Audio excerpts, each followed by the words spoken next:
तो अब संजय कुमार भी आ गए हैं। प्रोफेसर साहब भागते दौड़ते आए हैं और ऐसी आपाधापी चुनाव में हो ही रही है, सबके चेहरे पर पसीने भी आने लगे, लेकिन बाँछें तो खिली हुई है। वो मैंने शब्द सबके लिए छोड़ा था, वो राग दरबारी पढ़ लेनी चाहिए लोगों को।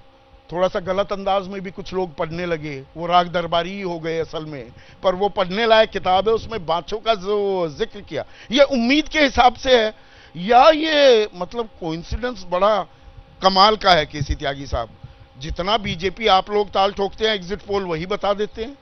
कोई सेटिंग है? संदीप जी, मैं सबसे पहले तो जो दुनिया का सबसे परिपक्व और बेहतरीन लोकतंत्र है, उसके लिए मैं चाहता हूं कि दर्शक एक बार ताली बजाकर उसका स्वागत करें। आज कटुता का दिन नहीं है आलोक जी। हमारे यहां महाभारत में भी कौरव पांडव लड़ करके शाम के साथ बैठ करके आराम से बतियाया करते थे, एक परिवार के सदस्यों की तरह से। दूसरा, इस लोकतंत्र की जो खूबी है, पांडव कौन है या संजय बताएंगे? नहीं, मैं इनको भी नहीं कह रहा हूं कि आज कटुता का दिन नहीं है। पाकिस्तान में चुनाव हुए हैं, देश का प्रधानमंत्री जेल के अंदर बंद है। म्यांमार में चुनाव हुए हैं, आंग सान सू की जो चुनी हुई प्रधानमंत्री थी वो जेल के अंदर बंद है। वहां कांग्रेस नहीं थी। बांग्लादेश में दीजिए ना लोग, देखिए ऐसे नहीं। और मैं आपसे बड़ा इंटरप्टर रहा हूं आपकी जानकारी के लिए। हाँ। अपने यूथफुल डेज में। नहीं, अभी भी जवान है। हाँ, नहीं, अभी भी हूं। उसके बाद बांग्लादेश में चुनाव हुए, खालिदा बेगम से लेकर के जितना प्रतिपक्ष था सब जेल में था।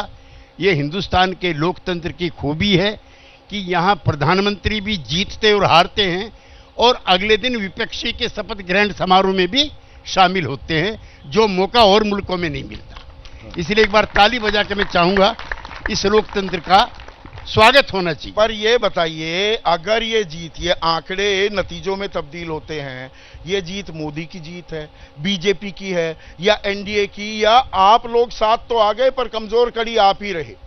जो नुकसान बिहार में होगा वो जेडीयू की वजह से। मैं चाहूंगा कि महाराष्ट्र में जो नुकसान हो रहा है वो अजित पवार और एकनाथ शिंदे की वजह से।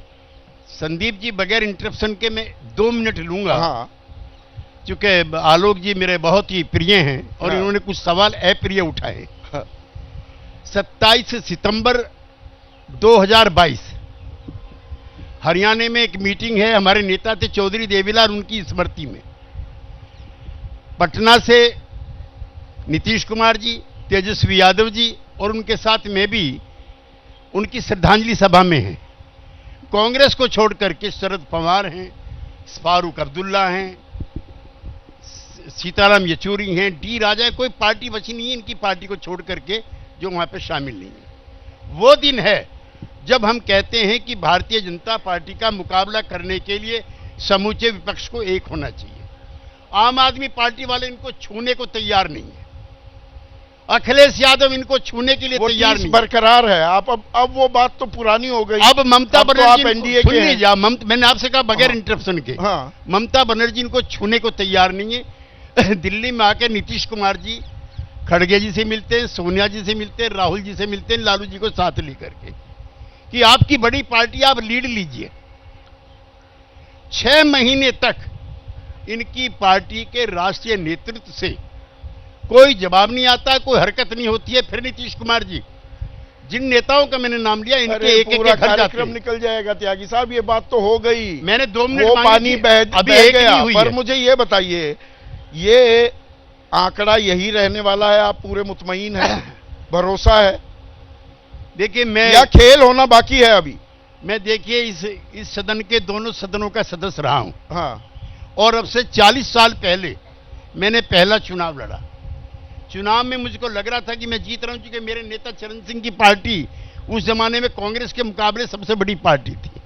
उसी बीच में अकाल मृत्यु हो जाती है दुर्भाग्यपूर्ण तरीके से मिसेस गांधी की, और हम सब हार जाते हैं छोड़कर। ये आंकड़ा छुएंगे नहीं छुएंगे जी? ये आंकड़ा छुएंगे आप? 353 से 383 के बीच आ रहा है एनडीए, या खेल होना बाकी है? देखिए, ऐसा मैं उस पाऊंगा, फिर आप कहेंगे ये गठबंधन ही नहीं था। ये गठबंधन होता तो मुंबई में प्रस्ताव पास करके एक कार्यक्रम होता। that we differ with Narendra Modi on certain point 1, 2, 3, 4. Narendra Modi हटाओ, it is a negative phenomena, यह नकारात्मक है कि उसके बाल सफेद क्यों है इसलिए उसको हटाओ। ये कोई लॉजिक नहीं होते। हम भी विपक्ष में रहे हैं, हम कांग्रेस पार्टी के खिलाफ रहे हैं। अभी 25 जून आने वाला है, इनकी सरकार ने हमें 19 महीने तक जेल में डाला, तब संविधान कहां था? तो जो इश्यूज आपने उठाए वो जनता, जो मुद्दे उठाए वो जनता में वो गूंज सुनाई नहीं दी।